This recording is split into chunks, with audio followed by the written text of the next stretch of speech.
lisensya. Resibo, walang lusot ang may atraso. Ang mga resibong nakalap ngayong hapon. Huli sa cellphone video na ito, nakuha ng isang concerned citizen ang tila pagpigil ng delivery rider sa isang lalaki para hindi siya makapasok sa kanyang SUV. Ilang minuto pa lumipas, walang nagawa ang rider. Nakasakay ang lalaki at tuluyang umalis sa lugar. Ang delivery rider napaupo na lang sa kalsada at napaiyak. Sa video, makikitang nilapitan siya ng ilang concerned citizen. Dito na natuklasang binalibag at kinuha pala ng lalaki ang cellphone ng rider. Yung cellphone ni Kuya, binalibag niya. Ay, dapat habulin niya yung Kuya. Ang driver ng SUV, armado raw kaya hindi na tinangkang habulin pa ng rider. Lang ba? May baril po ba? Sige po, may baril. Yan mo kaya, marami nakakita na. Mga napapanood ko po sa TV, baka mangyari din po kasi sa akin eh. Paano po yung nanay ko po? Wala na po yung tatay ko eh. Kalaunan, napag-alaman ng mga pulis na ang lalaking sangkot sa umano'y panunutok ng baril at pangaagaw ng cellphone ay isa raw patrol officer ng Land Transportation Office o LTO. Salaman po. Ano yun?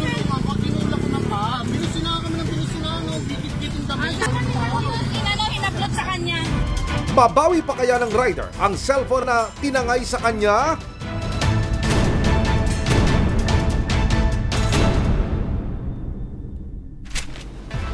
Isang ama mula sa Pasig City broken-hearted daw dahil sa pag-iwan sa kanya ng kanyang misis. Ang problema, ang pinagdiskitahan, sariling anak. Umiyak siya ng umiyak sa akin na, Tito, si Papa ganito ang ginagawa sa akin. Umiiyak siya, inakap ako. Nanginginig siya sa takot. Yung sakit po para sa akin yun. Yung kasana po na ganun po, ginahasa po siya ng papa niya. Nagalit po ako nun kasi anak po niya yun. Matapos magtago ng 3 buwan, single and ready to mingle na raw uli ang suspect na si alias Ronnie. Kaya naman isang date ang ipinain ng Eastern Police District, District Special Operations Unit o EPD DSOU para mahuli ang suspect. Nasa na po yung subject? Nasa North Avenue na po, malapit na daw po. Mapa-swipe left o swipe right kaya siya? Ano mang reklamo, bibigyan tugon. Bawat hinaing at problema, hakanapan ng solusyon. Ito ang bago ninyong sandigan, hindi palalampasin ang mga tiwali at maling gawi. Dito, walang ligtas ang abusado at lalong walang lusot ang may atraso. Dahil ang lahat, hahanapan natin ng resibo. Magandang hapon, ako po si Emil Sumangil. Isang di umano'y LTO patrol officer na kuha ng video na tila nakikipampambuno sa isang delivery rider. Ayon sa rider, tinutukan rin daw siya ng baril at tinangay ang kanyang susi at cellphone. Sige, kwento mo. Ano ba nangyari? Nagde-deliver po ako nun, nasiraan po ako ng clutch. Tapos po, nagtanong po ako sa may nagtitinda po ng sisig kung saan po may nagpapagawa ng motor po sa malapit. Tapos di ko na po siya sinabi na tulungan niya ako, pero yung nagtulak po ako, sabi niya sakay ka na para mabilis ka na makapagpagawa ng motor, tapos makabiyahe ka na. Mabuti na lang daw at may isang kapwa rider na nagbagandang loob at tinulak ang kanyang motorsiklo. Pero ayon kay Raymond, habang binabaybay nila ang Luzon Highway, isang silver na SUV ang bumusina sa kanila.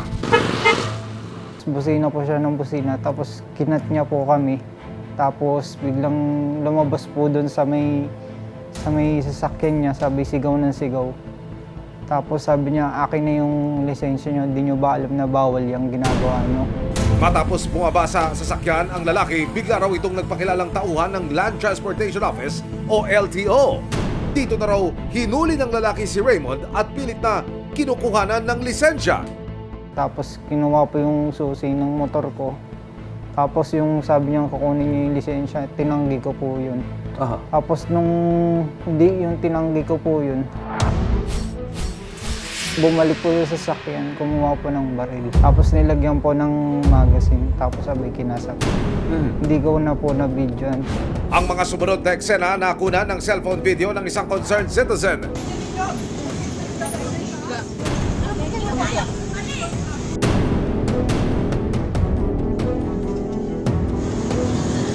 Sa video, maririnig na sinabi ni Raymond na armado ng baril ang lalaki. Lang ba? Ah, may baril po ba?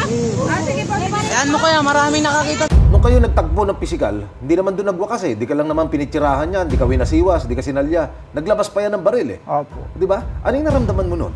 Yung time na naglabas po siya ng baril, so naano po ako, nanginig po yung ano ko po, katawan ko po. Oh. Kasi hindi ko po inaasahan eh. Yung mga napapanood ko po sa TV, baka mangyari din po kasi sa akin eh.